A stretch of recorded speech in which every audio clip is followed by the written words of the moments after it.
լավ գանք այդ եվրոպական քաղաքական ընտանիքի այդ համաժողովին, որ Հայաստանում տեղի է ունենում, այս ձայնագրության պայն դեռ տեղի չի ունեցել։ Ասում են Զելենսկին էլ է գալու Հայաստան։ Սա ինչ ուղերձ է, որ Հայաստանը լիարժեքորեն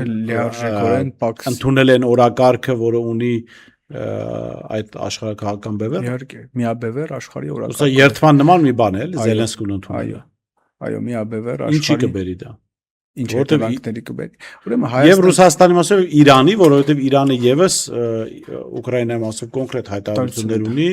Ուկրաինան տարածաշրջանում փորձել է վնասել Իրանի հնարավորությունները։ Ուրեմն իրենք որպես այդպեսին Պաքս հավաքական արևմուտքի դեմ, Պաքս Ամերիկանայի դեմ կռվող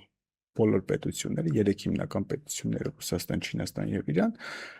Պաքս Ամերիկանային ծառայող պետությունների մասով հստակ գնահատական ունեն։ Հայաստանը այդ արարով այդ եվրոչինովնիկներին ընդունելով եւ Զելենսկուն ընդունելով ինքը բացահայտ բոլորին ասում է, որ ինքը միաբևեռ աշխարհի մաս է կազմում, այսինքն ինքը որպես այդպեսին սուվերեն պետություն չի,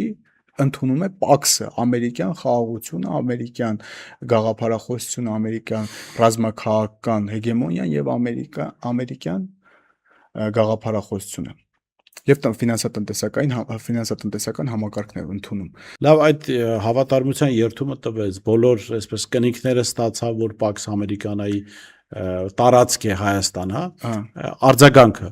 Իրան, Ռուսաստան ինչպեսին կա։ Բոլորի կողմից այլևս մենք դառնալու ենք թիրախ։ Այս քաղաքականությունը Հայաստանի դեմ, Պաքսի քաղաքականությունը դեռ ահագին երկար ժամանակ առաջ է սկսվել։ Ինչ էին անում Հայաստանին այն ժամանակ Իրան-Հայաստան հարաբերություններում աշխարհակահաղական առումով, որպես այդպեսին առանցքային դեր չուներ հավաքական արևմուտքի համար Իրան-Հայաստան հարաբերությունները։ Հայաստանի մասով միշտ Ռուսաստանն է եղել։ Իրենք ինչ էին անում տարիներ շարունակ, դեռ երկար տարիներ շարունակ։ Հայաստանին պահում էին հակառուսական գծի մեջ, Ադրբեջանին այնպես էին անում, որպեսզի Ադրբեջան-Ռուսաստան